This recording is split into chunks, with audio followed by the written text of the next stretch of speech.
Afternoon dears. बात करते हैं आज गोल्ड के पोजीशन की। आज वीक का पहला दिन है और हमारी ये दुआ है कि ये वीक हम सब के लिए प्रॉफिटेबल साबित हो। पहले हम गोल्ड की पोजीशन को थोड़ा सा डिस्कस कर लेते हैं कि अभी करंट पोजीशन किस तरह लेवल्स के ऊपर है। जैसा कि आपने देखा, हम वीकली एनालाइज में जो हमारा लेवल था यहाँ पर वो यही था 55 के आसपास। यहाँ पर अगर मार्केट ने जो है वो आके शेडो लगाया है, फिलहाल M15 का चार्ट है, लेकिन यहाँ से जो ये नीचे आ रहा है वो कुछ ऐसी पोजीशन में आ रहा है कि पॉसिबल है कि ये एरिया एज ए सपोर्ट रहे।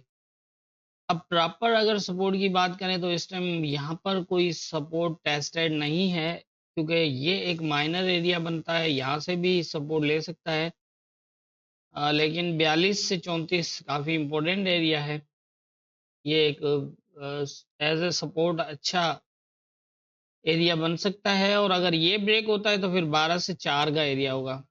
नीचे की पोजीशन इस तरह है कुछ, जैसे मैंने पहले भी वीकली एनालाइज में भी बताया था कि डे की जो पोजीशन है उसके हिसाब से वीक की करेक्शन होती हुई नजर आ रही है।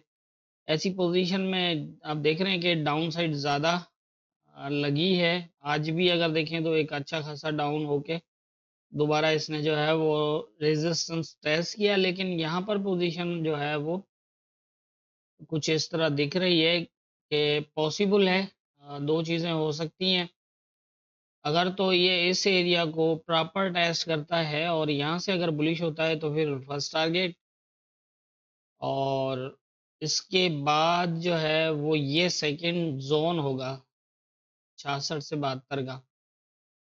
और इन एरियाज में जो पोजीशन है उससे ज़्यादा जो है वो सेलिंग, मेरा ख्याल है कि बाइंग थोड़ा मुश्किल हो जाएगी। यहाँ से अगर ये रिजेक्ट होता है तो दोबारा सेम एरिया पर, लेकिन ये है कि 72 से ऊपर अगर H4 का क्लोज करता है तो फिर जो है वो 99 और 13, 31 13 को टेस्ट कर सकता है।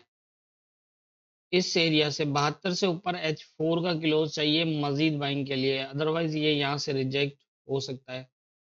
एक तो ये है, दूसरा ये है कि अगर ये इस एरिया को भी ब्रेक कर दे, क्योंकि ऑलरेडी ब्रेक है तो पॉसिबल है ब्रेक भी हो जाएगा। अगर ये हो जाता है ब्रेक तो फिर दोबारा जो है वो तकरीबन ये इस एरिया को टेस्ट करेगा और यहाँ से फिर दोबारा इस तरह की पोजीशन बनेगी। अब नीचे कहाँ तक जाता है, अब मैं लाइन तो नहीं लगा सकता क्योंकि लेवल्स हैं, ये लेवल है, ये लेवल है। बाय द वे आपने देखा होगा कि हमारे लेवल्स मार्केट फॉलो ज़रूर करती है, लेकिन मसला यही आता है कि मैंने जैसा कहा कि ये यहाँ से बुलिश हो सकता है, तो ज़रूरी नहीं है कि मैंने कहा यहाँ से बुलिश हो सकता है तो यहीं से बुलिश हो। पॉसिबल है कि ये ब्रेक करके यहाँ से जो है वो बुलिश हो जाए।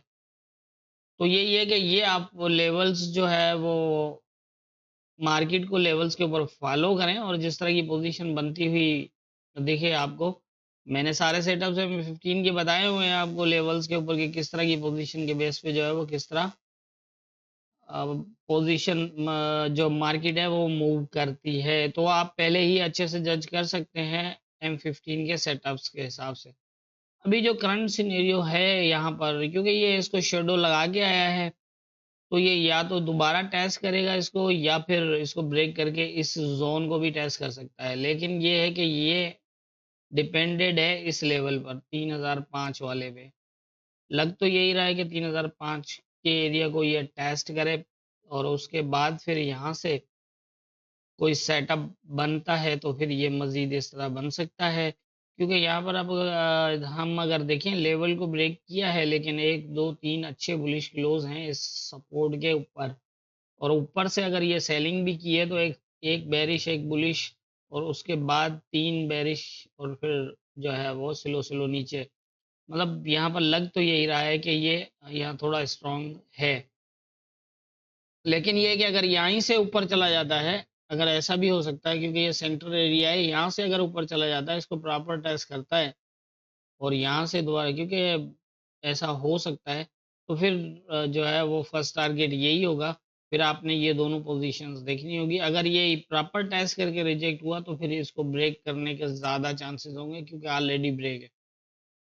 तो मेरे ख्याल से जितनी मेरी समझ है उसके हिसाब से मुझे आज गोल्ड में यही नजर आ रहा है। बाकी होना क्या है ये तो ऊपर वाला बेहतर जानता है। दुआओं में याद रखिएगा।